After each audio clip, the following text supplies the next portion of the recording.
날마다 쓰는 나의 신앙일기 TV 데일리 큐티 나무향기입니다.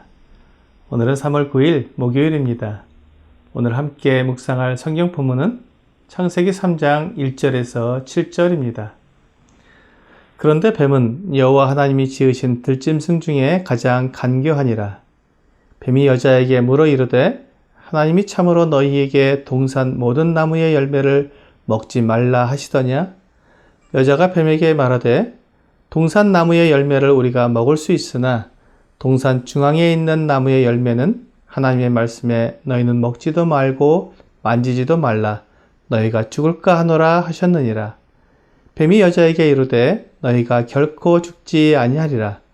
너희가 그것을 먹는 날에는 너희 눈이 밝아져 하나님과 같이 되어 선악을 알 줄 하나님이 아심이니라. 여자가 그 나무를 본즉 먹음직도 하고 보암직도 하고 지혜롭게 할 만큼 탐스럽기도 한 나무인지라. 여자가 그 열매를 따먹고 자기와 함께 있는 남편에게도 주매 그도 먹은지라. 이에 그들의 눈이 밝아져 자기들이 벗은 줄을 알고 무화과 나무 잎을 엮어 치마로 삼았더라. 오늘 본문은 하나님께서 지으신 가정이 원래의 목적대로 세워지지 않고 오히려 하나님께 반역하는 과정을 보여주고 있습니다. 이 말씀을 통해 어떻게 이 세상에 죄가 들어오게 되었는지 죄의 시작에 대해 알게 됩니다. 죄가 어떻게 시작되었으며 무엇이 죄인지 알게 되면 우리가 어떻게 죄를 용서받으며 죄와 상관없이 살아갈 수 있는지를 생각할 수 있을 것입니다. 사람은 스스로 죄를 지은 것이 아니라 사탄의 유혹을 받아 죄에 빠진 것입니다. 그러므로 사람의 마음에는 하나님을 찾고자 하는 원래의 마음이 남아 있습니다. 그래서 하나님께서 사람이 회개할 수 있는 기회를 주시는 것입니다. 또한 사람의 죄는 사람이 하나님의 말씀에 대해 잘 알지 못해서 유혹에 넘어가는 것입니다. 뱀이 여자에게 동산 모든 나무의 열매를 먹지 말라고 하시더냐고 물었을 때 하와는 하나님이 아담에게 하신 말씀을 정확히 알지 못했습니다. 이것이 비극의 시작이었습니다. 만일 하와가 하나님의 말씀을 정확히 알고 주의했다면 뱀이 유혹했을 때 넘어가지 않았을 것입니다. 이와 같이 사람은 하나님의 말씀을 정확히 알지 못하기 때문에 많은 유혹을 받고 스스로 어떻게 해야 하는지 알지 못하여 결국 죄에 빠지게 됩니다.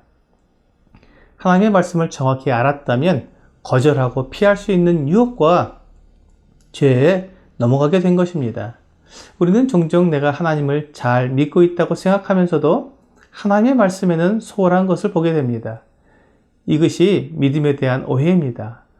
우리가 하나님을 믿는 것을 간절함, 열심 등으로 나타내려고 하지만 참된 믿음은 간절함이나 열심으로가 아니라 올바른 지식으로 믿는 것을 말합니다. 하나님을 믿지만 내가 무엇을 믿는지 그 내용을 제대로 말하지 못하는 경우가 있다면 그것은 올바른 믿음이 아닙니다. 내가 믿는 것을 정확히 알고 그것을 믿는 이유가 분명해야 합니다. 무조건 하나님의 말씀이니까 믿는다고 말하면 그것은 올바로 믿는 것이 아니기 때문에 유혹이 오거나 시험이 오면 넘어지기 쉽습니다. 세 번째로 나를 높이고자 하는 욕심 때문에 죄에 빠지게 됩니다.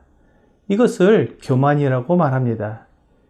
뱀이 하와에게 선악을 아는 나무의 열매를 먹으면 결코 죽지 않고 눈이 밝아져서 하나님과 같이 되어 선악을 알 줄 하나님이 아시기 때문에 먹지 말라고 하셨다고 말했습니다. 이 말을 들은 하와는 그 나무의 열매를 새롭게 보게 되었습니다. 먹음직도 하고 보암직도 하고 지혜롭게 할 만큼 탐스럽기도 한 나무라고 했습니다. 욕심이 들어오면 죄를 짓게 되고 그 죄로 말미암아 사망이 오게 됩니다. 야고보서 1장 14절과 15절은 오직 각 사람이 시험을 받는 것은 자기 욕심에 끌려 미혹되므니 욕심이 잉태한 즉 죄를 낳고 죄가 장성한 즉 사망을 낳느니라고 말씀하고 있습니다. 결국 하와의 욕심이 하나님께서 금지하신 선악을 알게 하는 나무의 열매를 먹는 죄를 짓게 만들었고 그 결과로 죽음에 이르게 되었습니다. 우리가 죄를 짓는 것은 욕심에 이끌리는 것입니다. 사탄과 세상이 우리를 죄에 이르도록 유혹해도 나에 대해 욕심을 부리지 않는다면 그 유혹에 넘어가지 않을 것입니다. 우리가 죄를 짓게 될 때면 언제나 욕심이 있었다는 것을 고백하게 됩니다. 내가 나를 위해 하는 것이 왜 문제가 되느냐? 사람이 어떻게 욕심 없이 사느냐고 말하는 사람들이 있습니다. 그렇지 않습니다. 내가 나를 위하는 것은 나를 높이고자 하는 욕심이 아닌 올바른 방법과 내용으로 위해야 합니다. 이것을 지혜라고 말하고 잠언은 이 지혜가 하나님을 경외하는 데서 시작된다고 말하고 있습니다. 그렇습니다. 사람이 자기를 위한다고 하나님을 경외하지 않고 진리를 거스르게 된다면 그는 욕심을 부리는 것이며 죄를 짓는 것입니다. 그것은 자기를 위하는 것이 아니라 오히려 자기를 망치는 일입니다. 아담과 하와가 욕심을 부려 선악을 알게 하는 나무의 열매를 먹었을 때 자기에게 유익이 되지 못하고 완전히 멸망에 던져지는 결과를 낳았습니다. 이것을 통해 우리는 하나님의 말씀을 따라 자신을 지키는 것이 자기를 위하는 올바른 방법이라는 것을 알게 됩니다. 아담과 하와가 선악을 알게 하는 나무의 열매를 먹은 것이 어떤 죄인지 아는 것이 중요합니다. 그들이 다만 불순종의 죄만 지은 것이 아닙니다. 그리고 금단의 열매를 먹은 것만이 아닙니다. 그들의 죄는 그들의 마음 깊은 곳으로 들어가 보면 그 죄의 근본을 알 수 있습니다. 그들은 하나님의 대리인으로서 만족한 것이 아니라 하나님처럼 되고 싶어서 이 세상을 다스리고 싶어 했습니다. 이것이 그들의 죄입니다. 사람이 지은 죄는 하나님께 대한 반역의 죄입니다. 이 세상에서 하나님의 자리를 사람이 차지하고 싶어하는 반역의 죄이기에 그들이 죽어야 했던 것입니다. 피조물이 창조주의 자리를 차지하려는 것은 너무나 악한 일이며 결코 용납될 수 없는 가장 큰 죄입니다. 우리들의 마음에도 아담과 하와처럼 하나님의 자리를 차지하려고 하는 죄의 성품이 그대로 있습니다. 그래서 우리는 죄인입니다. 하나님께서 우리를 멸망시켜도 아무 할 말이 없는 죄인입니다. 오늘의 적용 질문을 보겠습니다. 나는 사람이 하나님께 반역죄를 지었다는 것을 알았을 때 어떤 느낌이 들었습니까? 사람은 언제나 자기가 옳다고 생각합니다. 내가 지은 죄는 작은 것이고 모든 사람이 지을 수 있는 죄이기 때문에 얼마든지 용서받을 수 있다고 생각합니다.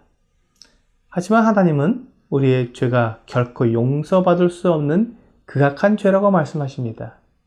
내가 아무리 정당하다고 주장해도 인간의 자리를 넘어 하나님의 자리를 넘보는 것은 결코 용서받을 수 없는 죄입니다. 오늘 하나님 앞에서 내가 짓는 불순종의 죄가 하나님을 반역하는 죄라는 것을 기억하면서 하나님 앞에서 나를 낮추고 겸손히 용서를 구하는 여러분과 제가 되기를 주 예수님의 이름으로 기도합니다.